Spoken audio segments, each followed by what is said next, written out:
Hi friend, मैं doctor प्रतीक।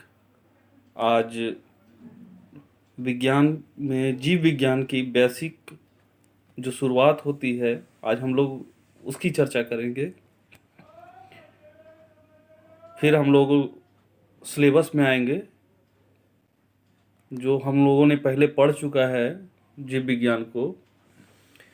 तो जीव विज्ञान में सबसे पहले हम लोग को अगर जानना होता है कि ये जीव विज्ञान है क्या, तो विज्ञान की वैसी शाखा जिसमें हम लोग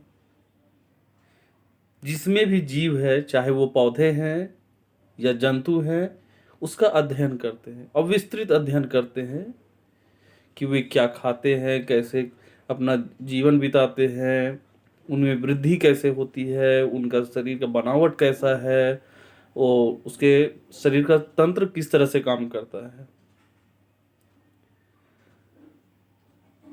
तो उन सबको जानने से पहले हम लोगों को जानना होगा जीव दो तरह के होते हैं, सजीव और निर्जीव। सजीव जिसमें जीव है, जिसमें जान होता है, सजीव कहलाता है। एकदम सिंपल भाषा में हम लोग समझे कि जिसमें जान हो उसको हम लोग सजीव कहेंगे और जिसमें जान ना हो निर्जीव कहेंगे। लेकिन अब इसको समझना थोड़ा सा ये होगा कि अब एकदम से ही इसको कैसे हम लोग एकदम अलग करें कि सजीव क्या और निर्जीव क्या। एक तो एक लेमन की भाषा में, एक आम भाषा में हम लोग इस तरह से बात कर सकते हैं, जिसमें जान है वो सजीव, जिसमें जान ना हो वो निर्जीव। तो अब हम लोग बात करते हैं पहले सजीव की। सजीव क्या है? जैसे हम लोग पहले अपने आप को हम लोग लेकर चलते हैं, हम लोग हैं सजीव। तो जब हम लोग सजीव हैं तो कैसे हैं सजीव? हम लोग सांस लेते हैं, हम लोग खाना खाते हैं, हम लोग चलते हैं, हम लोग अपना दैनिक कार्य अपने मन के हिसाब से करते हैं, श्वसन करते हैं, और सबसे मूल बात सजीव की है, वो अपने समान बच्चों को जन्म देते हैं। सजीव है। और निर्जीव में ये सब बातें आपको नहीं मिलेंगी। तो हम लोग क्लियर है सजीव और निर्जीव में। ये सारे गुण को जब हम लोग सजीव को पढ़ लें तो निर्जीव को अलग करना आसान होता है। एकदम सिंपल कॉन्सेप्ट में अब हम लोग एग्जाम्पल लेते हैं सजीव और निर्जीव को अलग करने के लिए। एक चेयर है और एक हम है। अब कौन सा सजीव है? हम है सजीव या चेयर है सजीव? कुर्सी सजीव है? तो हम लोग कह दें हाँ। क्यों कह दें हाँ? वो बढ़ नहीं रहा है इसलिए सजीव नहीं है। वो एक कुर्सी अपने समान दूसरे बच्चे को यानी छोटा कुर्सी को जन्म नहीं दे सकता है, निर्जीव है। कुर्सी श्वसन नहीं करता है, निर्जीव है।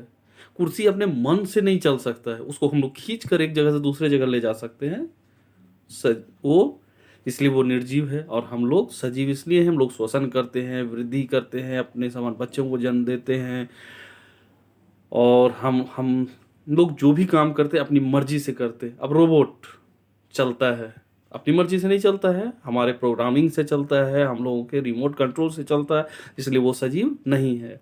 हवाई जहाज उड़ता है, एक जगह से दूसरे जगह चला जाता है, तो क्या वो सजीव है? नहीं, वो उसे हम लोग चलाते हैं मैनुअली, हम लोग अपने खुद से चलाते हैं, या जो पायलट है वो चलाते हैं। वो जहाज अपने मन से नहीं चलता है, लैंडिंग करता है, टेक ऑफ करता है, तो वो अपने मर्जी से नहीं करता है, हम लोगों की मर्जी से होता है, पायलट की मर्जी से होता है, इसलिए वो निर्जीव है। सजीव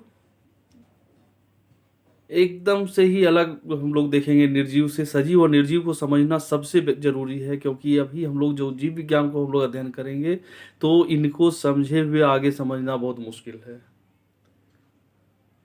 ठीक है, अब हम लोग सजीव और निर्जीव को तो लगभग समझ चुके हैं मोटे तौर पर। अब बहुत ज़्यादा इसको रटने की ज़रूरत नहीं है, आपको इसके बात को समझने की ज़रूरत है।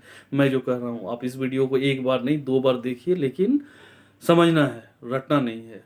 तो सजीव और निर्जीव को ही हम लोग उसको, जब हम लोग उस चीज़ को समझ जाएंगे तो डेफिनेशन खुद ब खुद बनता है। सजीव वह है जो चल सकते हैं, अपने अपन श्वसन कर सकते हैं, उसमें वृद्धि होती है, अपने समान बच्चे को जन्म देने की क्षमता होती है। अब तो वो सजीव कहलाते हैं। अब सजीव भी दो तरह के, पादप सजीव और जंतु सजीव। पादप में हम लोग पौधों को पढ़ेंगे और जंतु में हम लोग जीव जंतु, कुत्ते बिल्ली मनुष्य, हम लोग जो भी हम लोग देख रहे हैं जीव जंतु जो आसपास में मूवमेंट करते हुए दिख रहे हैं, सजीव तो जंतु है वो। या हम लोग पौधों को सीधा सीधा एक दूसरे से अलग करते हैं। जंतु और पादप में अलग होने का एक बेसिक मेन बॉर्डर लाइन है, क्या हो सकता है? कुछ दिमाग में चल रही है? तो हम लोग के दिमाग में आती है, पौधों को अगर हम लोग ध्यान से देखें तो वो भोजन अपना खुद बनाते हैं।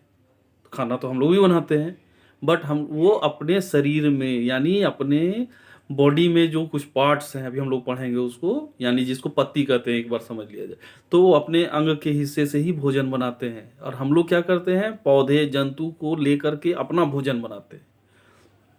तो हम लोगों में भोजन खुद के शरीर में बनाने की क्षमता नहीं है। हम लोग बने हुए भोजन को फिर पकाते हैं, फिर खाते हैं। तो इसलिए हम लोग जंतु हैं, और पौधे क्या करते हैं, अपना भोजन स्वयं बनाते हैं अपने शरीर में। तो उसके लिए, बनाने के लिए उसका ऑर्गन है। जैसे हम लोग को किसी चीज़ को पकड़ने के लिए हाथ हैं, तो उनका भोजन बनाने के लिए उनकी पत्तियां हैं। और हम लोग उसको डिटेल में और पढ़ेंगे, पत्तियों का फंक्शन कैसा है, उसके भाग कौन कौन से हैं। तो अब मोटे तौर पे अब हम लोग समझ सकते हैं पौधे और जंतुओं को अलग करने के लिए।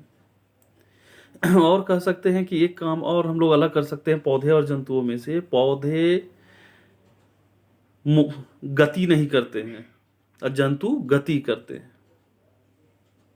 गति करने का मतलब हम लोग चल करके एक जगह से दूसरे जगह जा सकते हैं, सो जंतु हैं। और जो चल करके एक जगह से दूसरे जगह ना जा सके और सजीव हैं, वो पादप कहलाते हैं। और कुछ एक्सेप्शन भी है। एक्सेप्शन क्या है, मतलब वो अपवाद क्या है, तो उसको हम लोग समझेंगे। जैसे कोरल और स्पंज, ये जंतु है पर एक जगह से दूसरे जगह नहीं जा सकते हैं। तो जंतु हैं, लेकिन अब वो उदाहरण में हम लोग दे सकते हैं कि वो एक जगह से दूसरे जगह नहीं जाते हैं, तो उसको हम लोग पौधा भी गिनती नहीं करेंगे। ठीक है। अब दूसरा एक उदाहरण और क्या हो सकता है,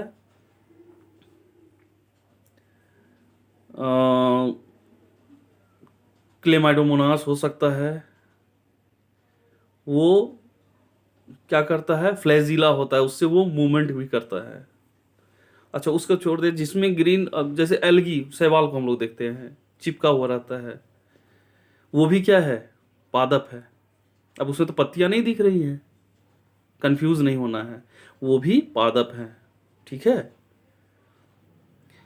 अच्छा, ये हो गई बात जंतु और पादप को हम लोग अलग करने की, कि कौन सा पौधा है कौन सा जंतु है। अब जंतु और पादप को हम लोग जब अध्ययन कर रहे हैं, तो उसमें अब हम लोग उनकी शरीर के बनावट को पढ़ेंगे। शरीर के बनावट में उसे कौन कौन सा हिस्सा होता है शरीर में, क्या। जैसे अब हम लोग सिंपल सा आज एक उदाहरण में हम लोग देखते हैं पौधों को। पौधों के मुख्यतः कितने पार्ट्स हो सकते हैं, जड़, तना, पत्ती, फूल, फल, 5 पार्ट में हम लोग बांट सकते हैं। ये 5 भाग हो गए पौधों के, जड़, तना, पत्तियां, फूल और फल, ये 5 पार्ट हो गए। और हम लोग देखें सिंपल सा, हम लोग खुद का उदाहरण लेते हैं तो ज़्यादा अच्छा है। हम लोग का शरीर का हिस्सा देखो, हम लोग को क्या है, सिर है, हम लोग के हाथ हैं, हम लोगों के पैर हैं, हम लोगों का नाक है, आँख है, कान है, मुंह है, जीभ है, दांत है, मतलब ये सब हम लोग जब शरीर का हिस्सा हम लोग देख सकते हैं। और सबसे बाहरी आवरण जो हम लोग का है, त्वचा, उसको देख सकते हैं। तो ये सब है, सबका सब अपना अपना कुछ स्पेसिफिक वर्क है। पौधों में भी जितने इतने सारे हिस्से बनाए गए हैं, सबका कुछ ना कुछ अपना काम है, तभी वो बने हुए हैं।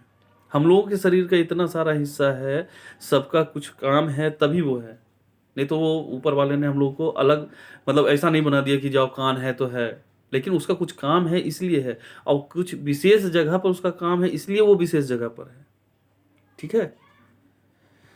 तो हम लोग और पढ़ेंगे जंतु और पादप को। ये तो हम लोगों ने अलग कर लिया, एकदम मोटे तौर पे समझना। अभी हम लोग पढ़ाई की तरफ नहीं जा रहे हैं कि अभी हम लोग सब्जेक्ट को से पॉइंट वाइज करें, लेकिन अभी बेसिकली आज के क्लास में हम लोगों को समझना था सजीव निर्जीव को, पौधे और जंतुओं को। पौधों का क्या गुण हो सकता है, जंतुओं का गुण कितना क्या हो सकता है। आप अगर इतनी चीज़ों को समझते हैं तो बेसिक चीज़ पे अब आप उससे समझ जाएंगे कि इन लोग को हम लोग अलग अलग कर सकते हैं, पौधों को अलग, जंतुओं को अलग। ठीक है।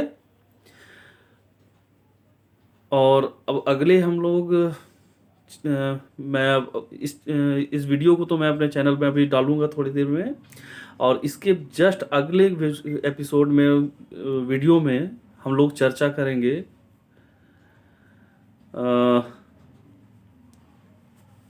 पहले, सबसे पहले हम लोग बात कर लेते हैं, हम लोग बात एकदम चलते हैं कोशिका से, जो हम लोग पिछले क्लास में हम लोग पढ़ चुके हैं, क्लास 6-7 में इसकी चर्चा हो चुकी है। पर हम लोगों को अगर अच्छे से समझना है तो एकदम शॉर्ट में पहले एक बार इसको क्लियर कर लेना होगा। तो हम लोग अगले क्लास में कोशिकाओं का अध्ययन करेंगे। कोशिका का एकदम सिंपल सा, कौन सा कोशिका, कोशिका के फिर जंतु कोशिका के हिसाब से कितने तरह के होते हैं उसको देखेंगे, तब उसके इंटरनल स्ट्रक्चर को देखेंगे, उसका कुछ फंक्शन देखेंगे, तो हम लोगों का तब आगे पढ़ना आसान हो सकता है। शायद आप लोगों को बात समझ में आ रही होगी। अगर किसी भी तरह की परेशानी हो तो मेरे व्हाट्सएप नंबर पे आप क्वेश्चन राइज कर सकते हैं। मैं कोशिश करूंगा इसके नेक्स्ट वीडियो में मैं उसको क्लियर करूं, लेकिन मुझे नहीं लगता है कि कुछ कमी रही होगी। Okay, thank you.